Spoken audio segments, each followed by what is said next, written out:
All right, y'all. This is the last volume of this. This is the systematic destruction of hip hop, and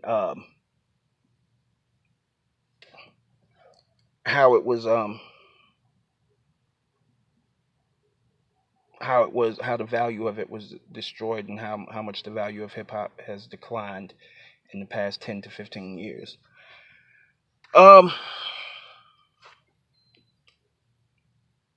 I'm going to start here. First of all, what they did was they took hip hop and made it They marginalized hip hop. Hip hop.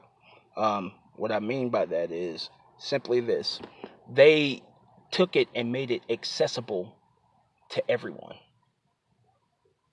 So that's why you got so much whack music coming out with a hot beat. And you have had that, like, we got really spoiled to music back in the 90s and early 2000s. You know what I'm saying? Like, out of 100 new songs that you would hear on the radio, probably three of them was trash. Maybe another two to three of them were um, okay, and then the rest of them were really good music with some type of substance to it.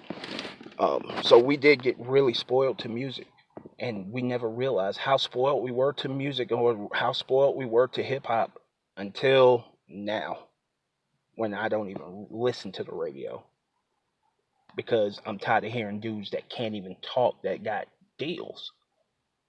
And to a certain extent, you know what I'm saying, me being a hip hop artist, I got close to being signed a few times. And hindsight being 2020, I think God put his hands on me to protect me from hip hop music and how you can lose yourself in it. Um, just watching the way things go. But anyway, like I said, they made hip hop so accessible to people by um, there's two major things that factors into the destruction of hip hop. Number one was making it acceptable. I mean, accessible to everyone so that everyone can do it. Um, the prices of these hip hop programs came down dramatically, so that a lot of people could now afford to get it. Not only that, the prices of studio time, the prices of beats. Now that you can make your own beats because you could just buy your own program and make a beat on it. Now, guys that were making beats, you know what I'm saying, had to come down on their prices because they were losing their money. Back when I started rapping, which was 1995, one song would cost you $400. That's studio time plus the beat. And if you're working a regular job, in most cases, that's just not an option. Back when I started doing it, most niggas that was trying to do it and do hip hop, most niggas were that, like, you see the spike in how many people are actually trying to do hip hop. Back when I was doing it, it cost too much for people to even be interested. You had to really have that passion to be interested in doing it. Um, So now they started bringing down the prices of these programs, bringing down the prices of equipment, the microphones. A good microphone, a good recording microphone, used to cost you well over $1,000. A good mixing board used to cost you probably about $1,500 to $2,000. Um, a good computer is about $1,500 to $2,000. A good computer with enough memory for you to do music.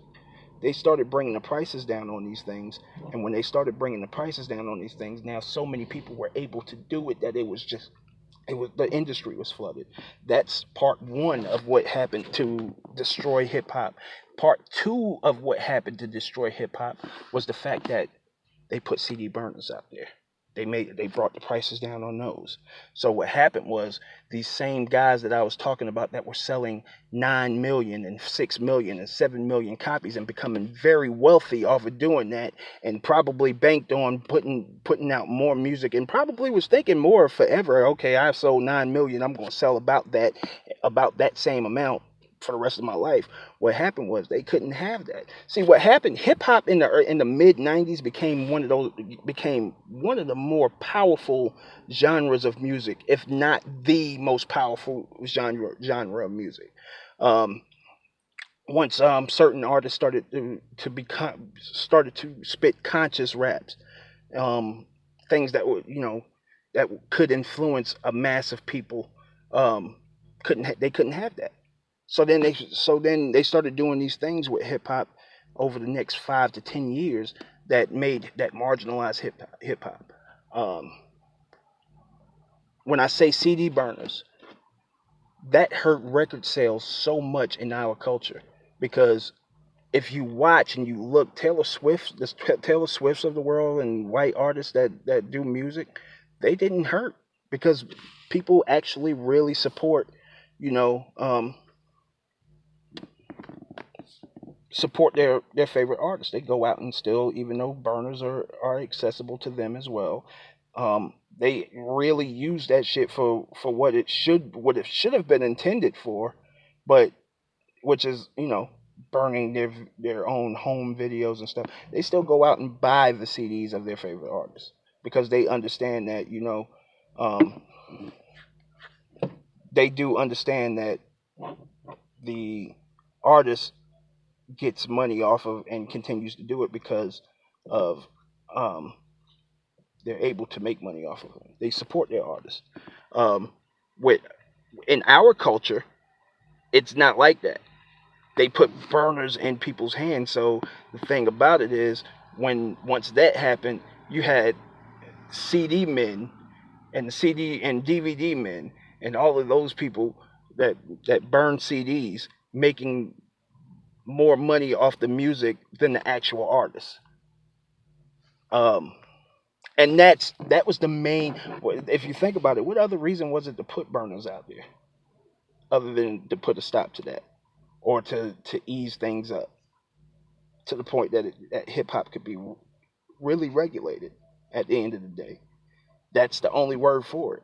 Hip hop has been regulated because of those things. It was put into the chokehold because we wasn't going out to sell. We wasn't going out to the music store and buying the brand new CD for $12 to $15, and we can go to a CD man and get it for $3 or $4 or at that time $5. Like we were gonna be economic and do that, and people knew that. It was fucking a genius. People knew that because we wanted that new music, but it's like meat or mud. I'm not gonna go pay $15 when I could pay five and listen to the same thing. So that's what happened with hip hop. Those were the two main things that happened with hip hop, which led it to being where it is now. Um, there's there's so many people out here who think they can rap because they bought a CD, because they bought a program and were able to make a beat. And then there's some guys that really can rap. You know what I'm saying? But it just it's so much of it out here now that it's hard to find a place for it to progress. And when I say it's so much of it out here, you might have a guy that's not particularly talking about nothing that actually has a really hot beat, and then you might have a guy who's actually rapping and talking about something that's worth hearing, but his beat is not quite as extravagant as this guy. So what actually gets put out? The person that's not talking about nothing because the beat is so catchy that, you know what I'm saying, is one of those things. So that's what had led to the systematic destruction of hip hop and, um, the place that it's in. And I just wanted to share my thoughts, and these are just purely, my thoughts and my theories on hip hop and where it is and how we've gotten here. Um, I hope y'all enjoyed it. I hope y'all watch it, share it. If you think that you heard something that might be enlightening to someone, or, um, if you agree with something, share each and every one of these videos, and, help me get some viewers, so we can, so I can continue to do, or so I'll have a reason to continue to do these videos.